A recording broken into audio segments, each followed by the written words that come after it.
Hey everybody, it's Larry Martin, your friendly neighborhood astrologer, helping you out with retrogrades. We've talked in the past about Mercury retrograde, and I get phone calls all the time about what's retrograde, what's going on. Everyone seems to associate retrograde with something negative or bad or even evil, and that's just simply not true. In fact, every planet, other than obviously the sun and the moon, goes retrograde at least once a year. And the exceptions are going to be Venus and Mars, which only go retrograde about once every 2 or 3 years. So it depends on exactly your calendar, where you're born, what year you're talking about. And of course, if you subscribe for free right now, this time only, if you subscribe to the Astrology News by Larry Martin, either through Facebook or through my website at larrymartin.biz, you can get all the news you need and when everything's going retrograde. But let's talk a little bit about the other planets that go retrograde because yes, we all know about Mercury retrograde. There's another video on my site that I can tell you all about how Mercury goes retrograde and how to take advantage of it when it does, which is at least 3 or 4 times a year. So come on, that's a lot of information right there. But Venus and Mars are the other retrogrades that only occur about once every 2 or 3 years. And I don't want to get into semantics as to when it does what. But the whole point is that they react very differently than Mercury retrograde.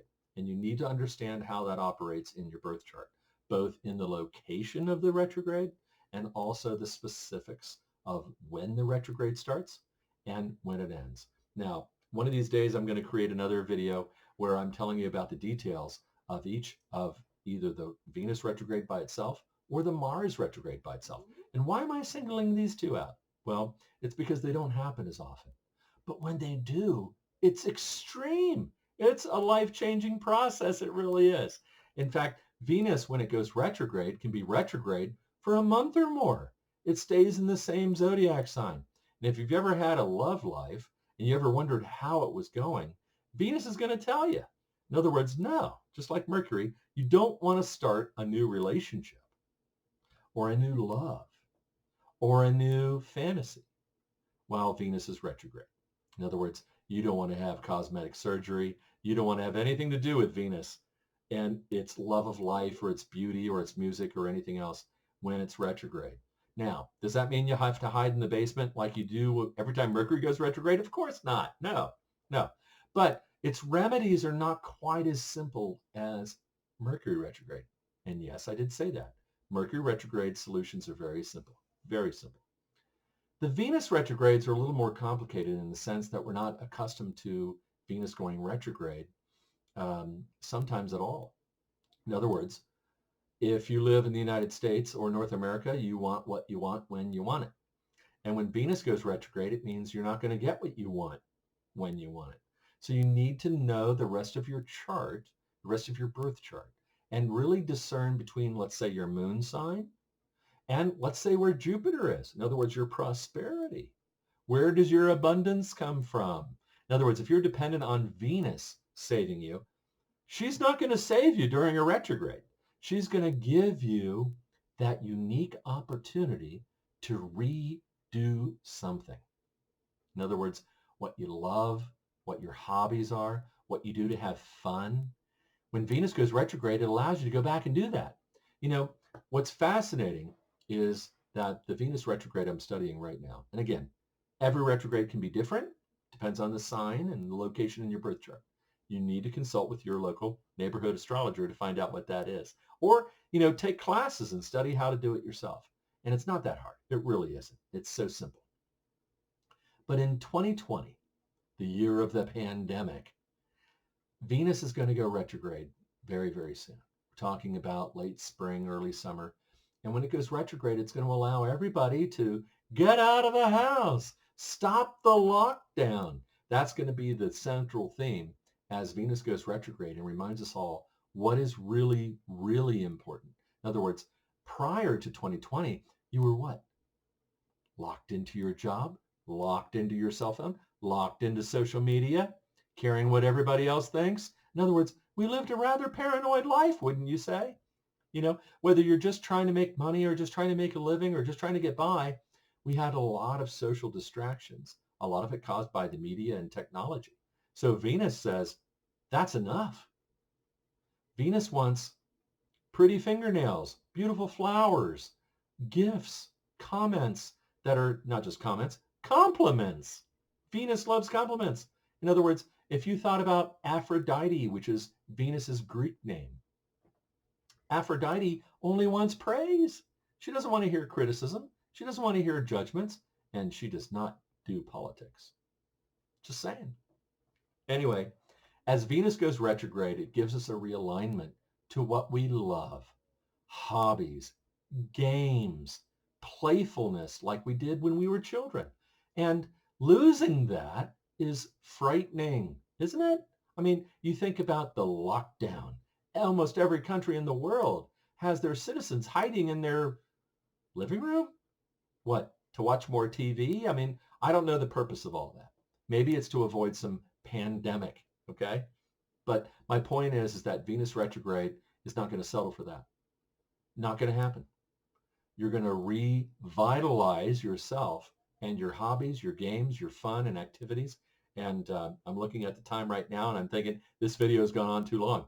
So let me jump on to Mars retrograde real quick. Very different. Mars goes retrograde about once every 2 years. And when it does, it stays in the same zodiac sign for over 6 months. Can you imagine the kids in the back seat yelling, "Are we there yet? Are we there yet? Are we there yet?" Well, that's what Mars does. Mars wants what it wants when it wants. It's the god of war. It's the soldier, single-mindedly taking the hill, taking the battlefield, wanting victory at all costs, and finishing second place. It's just something Mars does not do. So when Mars goes retrograde, it says, what were your plans? What was happening when you charged the hill?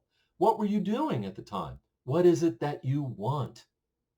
So, especially in 2020, for at least the last half of that entire year, Mars gives us the perfect example of a retrograde. It's going to stay in the sign of Aries the entire year. So any astrologer worth their weight is going to look at your chart and say, where is Aries? Where is it? Where is that zodiac sign in your birth chart? And that's where Mars is going to sit in the back seat asking you, are we there yet? Are we there yet? Are we there yet? And that's going to be the summation of the last half of 2020. And anytime Mars is retrograde, it's going to ask you and re-ask until you're irritated, angry, impatient, losing your mind. When are we going to be there? Well, Mars is giving you 6 months to answer that question. And you don't have to answer it right away, but the sooner you do, the less irritable you're going to be. Does that make sense? In other words, unlike Mercury retrograde, Venus and Mars retrogrades are very different, very different. And with Mars retrograde, you really try not to have any elective surgery whatsoever. Don't even get your teeth cleaned. And I know everybody needs their teeth cleaned, but I'm saying is that while Mars is retrograde, you don't want any physical interaction as much as you can help it. And anything that might involve hitting your head or your sinuses or anything to do with your face or your nose, you want to try to avoid that if possible. So yeah, I know a lot of you like to play hockey and rugby and very aggressive sports, but you know, in the time it takes Mars to go retrograde, it might be time to either rethink those sports, take it easy, cut back a little bit, and watch any kind of injury to your head, because you might have to go back and say, hey, I need some help here, or I need some attention. And that's what happens with Mars. And really, even Venus retrograde wants a lot of attention. They both do. They're both the love planets. Venus is about what's pleasurable. Mars is about what we want. So when Mars is retrograde, relax on what you want. Reassess. Rethink. Plan again. And look for the date that Mars goes direct. And that'll say when you can have what you want. Thank you again for watching. This is Larry Martin. And again, you can find me at www.larrymartin.biz. That's LARRYMARTIN.biz. Anyway, good planets to everybody. Blessings. Thank you.